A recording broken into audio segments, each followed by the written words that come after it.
주일 우리가 지켜야 하는 것은 무엇인가? 한 제목으로 함께 말씀 나누겠습니다.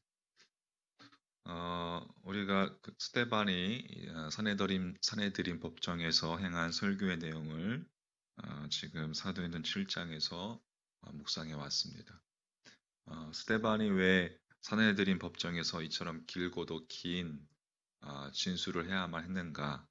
그 동기와 그 이유를 다시 한번 짚어볼 필요가 있습니다. 스데반은 유대인이 십자가에 못 박아 죽인 예수님께서 부활하셨고, 또 그분이 하나님께서 인간을 구원하시기 위해서 이 땅에 보내신 구세주이시라는 것을 그렇게 설교했습니다. 그러자 예수님을 신성 모독죄로 죽여버렸던 이 유대인들이 가만히 있지 않았죠. 스데반이 예수님께서 부활하셨다는 것을 설교하는 것은 예수님을 죽인 자신들을 부정하는 것과 같은 것이었기 때문에 그렇습니다. 그래서 그들은 거짓 증인을 내세우면서까지 이 스데반을 죽이기 위해서 사내들인 법정에 그를 세웠던 것이었어요. 고발했던 것이었습니다. 유대인의 고발 내용은 스데반이 이제 이 예루살렘 성전과 율법을 모독했다는 것이었어요. 더 구체적으로 스데반이 예수님께서 예루살렘 성전을 헐고 모세가 전해준 율법도 규례도 예수님께서 고쳐버렸다라고 이렇게 백성들에게 이야기하는 것입니다.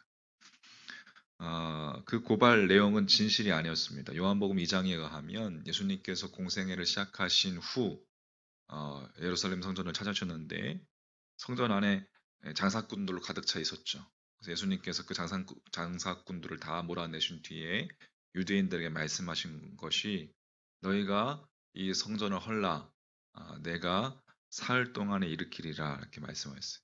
이 말을 들은 유대인들이 즉각 예수님께 반발합니다. 성전을 46년 동안 지었건을 네가 3일 만에 일으키겠느냐? 그때 예수님께서 유대인들에게 너희가 헐라라고 말씀하신 그 성전은 예루살렘 성전이 아니라 유대인들에 의해서 십자가에 못 박혀 돌아가시는 자기 자신의 모습을 이야기한 것이었죠. 그리고 너희가 헌 성전을 사흘 동안에 일으키라고 하신 것은 돌아가신 후에 사흘째 되는 날에 죽음을 깨뜨리고 부활하실 것을 의미하는 것이었습니다.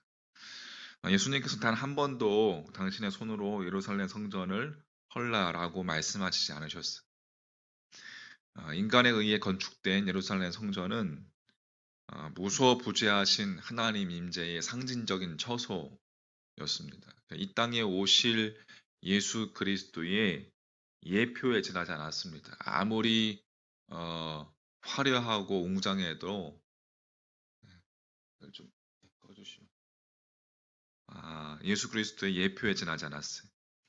유대인들이 예루살렘 성전에서 드려지는 제사를 통해서 하나님께 나아갈 수 있었는데, 그러나 예수 그리스도께서 이 땅에 오신 이상 인간의 죄값을 대신 치르신 예수 그리스도 그 안에서 그 어떠한 죄인도 하나님 앞에 다 나아갈 수 있게 되었던 것입니다. 그래서 예수 그리스도야말로 그분 안에서 모든 인간이 하나님을 만나고 하나님께 나아갈 수 있는 진정한 성전이 되신 것입니다.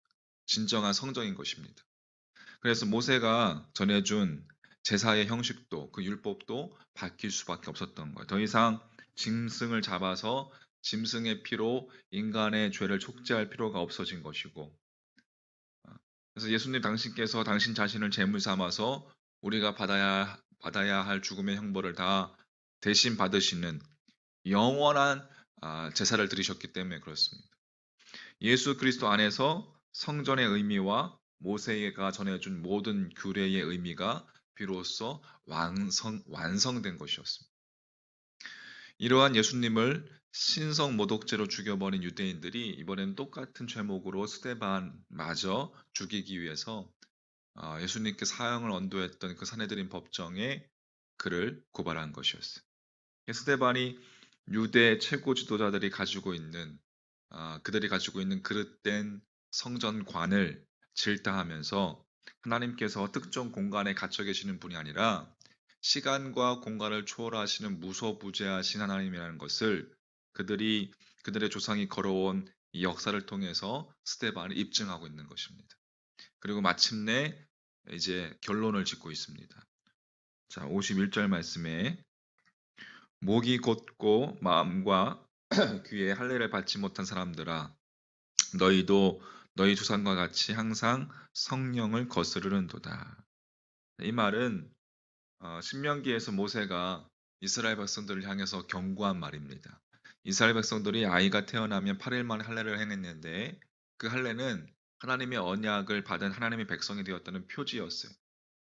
그러나 출애굽 후에 광야에서부터 하나님의 언약의 말씀을 외면하면서 단지 몸에 할례를 받았다는 것만으로 하나님의 백성이 되었다는 영적인 교만에 빠져버리고 말았던 것입니다. 그래서 모세가 너희는 마음의 할례를 행하고 다시는 목을 곧게 하지 말라고 경고했어요.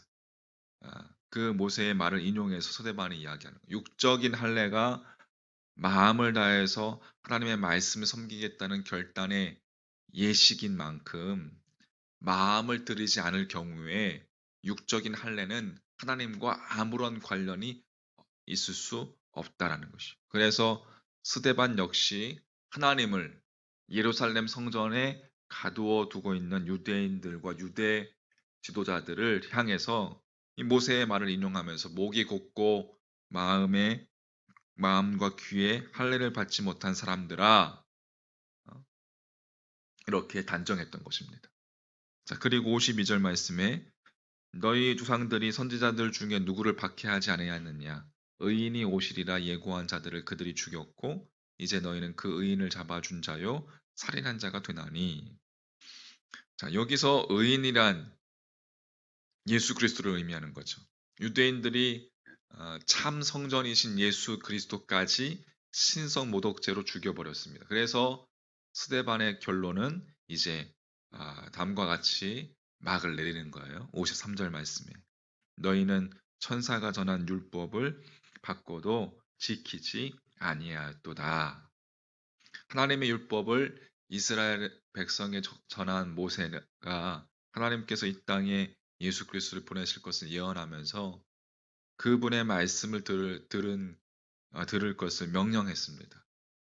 신명기에 보면 그러나 이들이 유대 조상들이 예수님을 죽이고 지금 이제 스데반마저 죽이려 하고 있는 거예요. 그러니까 유대인들은 유대 교회의 정통과 관습을 철저하게 지켰습니다. 안식일도 철저하게 지켰어요. 그들이 예루살렘 성전을 지키기 위해서 참 성전이신 예수 그리스도마저 신성 모독죄로 서슴없이 죽였고 그렇게 함으로써 그들 자신이야말로 누구보다도 투철한 그러한 신앙인이라는 것을 믿어 의심치 않았습니다. 그러나 스데반이 보기에는 전혀 하나님의 말씀을 지키는 사람들이 아니었던 거예요. 그들이 지키려고 했던 것은 믿음과 하나님의 이름으로 포장된 자신들의 편견과 자신들의 이기심과 자신들의 기득권과 자신들의 욕망을 지키려고 했을 뿐 하나님의 말씀은 아니었던 것입니다. 자, 마무리하면서 오늘 말씀을 적용한다면 과연 오늘날 우리 자신은 무엇을 지키고 있는지 돌아보아야 합니다.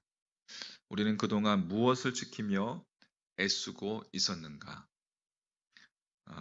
우리의 육신의 건강은 지켰는데 영적으로 병에 걸려 있지는 않은가? 주일은 철저하게 지켰는데 정작 우리 삶 속에서 하나님의 말씀은 잃어버린 것은 아닌가? 언제 어디서나 오직 하나님의 말씀을 지키는 그 믿음이 우리 삶 속에서 역사하시게끔 하나님의 그 말씀이 우리 삶 속에서 역사하시게끔 그 말씀에 온전히 우리를 던져버리는 주의 말씀 그 안에서 그 말씀이 정말 내 삶 가운데서 살아 움직이도록 그렇게 우리를 말씀 가운데 던져버리는 여러분과 저의 믿음 되기를 주님의 이름으로 간절히 축복합니다. 우리가 지켜야 하는 것은 무엇인가? 다시 한번 우리가 곰곰이 삶 속에서 나의 삶 가운데, 나의 삶의 모습 가운데 깊이 묵상하면서 내가 적용해야 할 것은 무엇인가? 오늘도 그렇게 믿음으로 하나님 바라보면서 믿음의 여정이 우리 삶 가운데서 하나님의 말씀이 살아 움직이는 그런 믿음의 여정이 되기를 간절히 소망합니다. 아멘. 찬송합니다. 우리 484장.